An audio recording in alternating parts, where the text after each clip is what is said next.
Indonesia adalah negara kepulauan terbesar di dunia. Indonesia memiliki lebih dari 17.000 pulau, di mana hanya sekitar 7.000 pulau yang berpenghuni. Kalimantan, Jawa, Sulawesi, Sumatera, dan Papua merupakan pulau utama di Indonesia. Selain itu, Indonesia juga memiliki pulau-pulau kecil seperti Bali, Karimun Jawa, Gili, dan Lombok yang merupakan tujuan wisata lokal maupun internasional. Pariwisata merupakan sektor pembangunan yang sangat potensial, sebab menyumbang sekitar 30% dari keseluruhan pendapatan negara, meningkatkan pertumbuhan ekonomi, kesempatan kerja, peningkatan taraf hidup, dan mengaktifkan sektor industri lain. Pembahasan kali ini tentang potensi sumber daya pesisir dan kepulauan di Desa Budok, Minahasa Utara. Minahasa Utara atau sering disingkat Minut adalah salah satu kabupaten di Sulawesi Utara. Pusat pemerintahan dan ibu kota Minut terletak di Air Madidi. Kabupaten ini memiliki lokasi yang strategis karena berada di antara dua kota besar, yaitu Manado dan kota pelabuhan Bitung. Desa Budok terletak di Kecamatan Wori, Kabupaten Minahasa Utara, merupakan desa wisata dengan keunikan keindahan hutan mangrove dan dermaga di pesisir pantai. Potensi wisata ada di Desa Budok berupa wisata alam budaya dan edukasi. Selanjutnya kita masuk pada potensi desa wisata Desa Budok.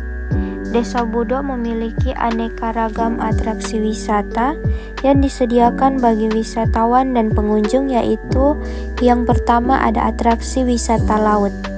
Daya tarik wisata bahari Desa Budok, pesisir pantai yang indah dengan dermaga yang dikelilingi tanaman mangrove. Desa wisata Budok memiliki alam bawah laut yang keindahannya hampir sama dengan Taman Laut Bunaken. Spesies-spesies yang ada di bawah laut Desa Budok diantaranya pygmy seahorse, kuda laut, nudibranchia atau siput laut, orangutan crab, forkfish atau ikan katak, dan masih banyak lagi yang tidak semua taman laut memiliki spesies ini. Yang kedua, atraksi wisata pegunungan. Daya tarik wisata alam di daerah pegunungan Dapi-Dapi memiliki tanaman kelapa, cengkeh, pala, pisang, dan juga moka, di mana menjadi salah satu penghasilan terbanyak masyarakat Desa Budok. Selain itu, di area pegunungan Dapi-Dapi memiliki banyak tanaman herbal yang digunakan masyarakat Desa Budok tersebut. Selain itu, yang menjadi keunikan Desa Budok yaitu tanaman woka. Tanaman woka menjadi ikon penting dari Desa Budok, di mana seluruh warga di desa tersebut berlomba-lomba untuk menghiasi halaman rumah dengan membangun pondok-pondok kecil. Gunung Piring memiliki pemandangan yang sama dengan Gunung Dapi-Dapi. Perbedaan elevasi Gunung Dapi-Dapi dan Gunung Piring hanya sedikit berbeda.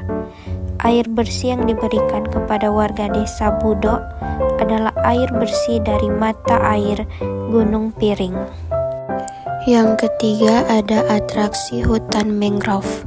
Hutan mangrove yang berada di Desa Budok memiliki luas 3.000 meter persegi dan mempunyai kegunaan sebagai penyimpanan karbon sebagaimana ekosistem hutan lainnya.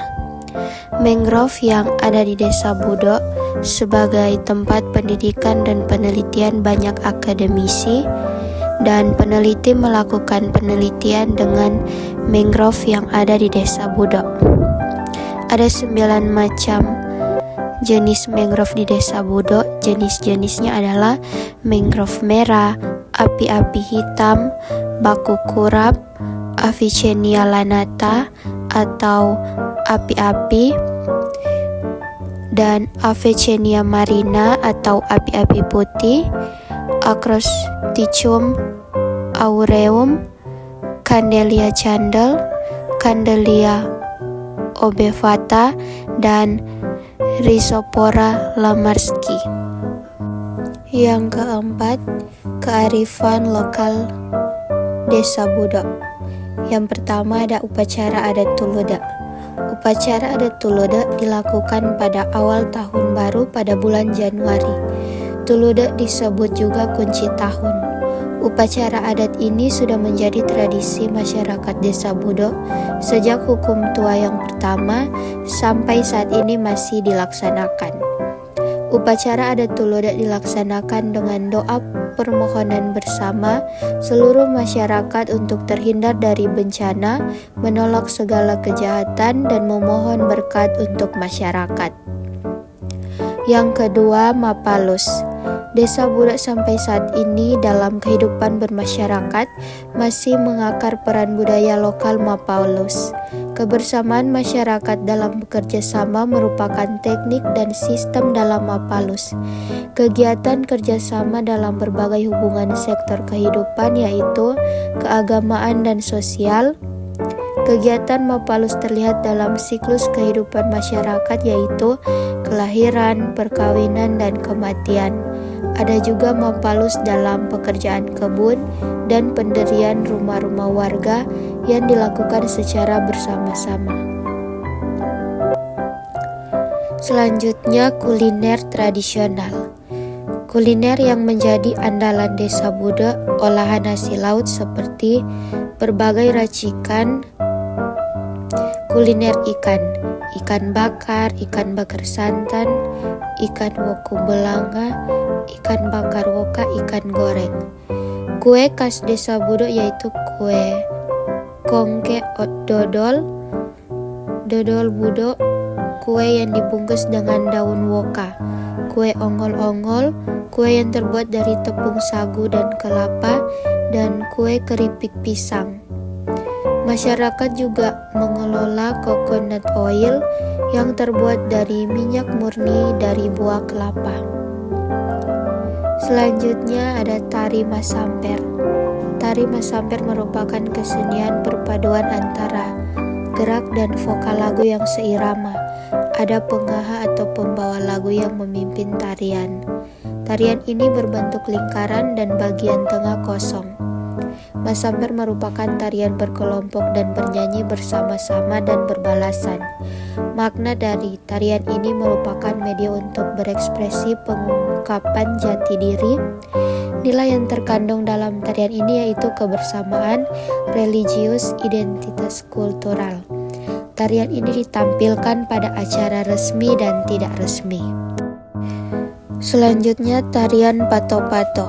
Tarian Pato-Pato merupakan salah satu tarian yang berasal dari Sulawesi Utara sendiri, di mana tarian ini merupakan tarian yang menggabungkan antara kesenian tarian dengan nyanyian dari khas masyarakat suku Sangir.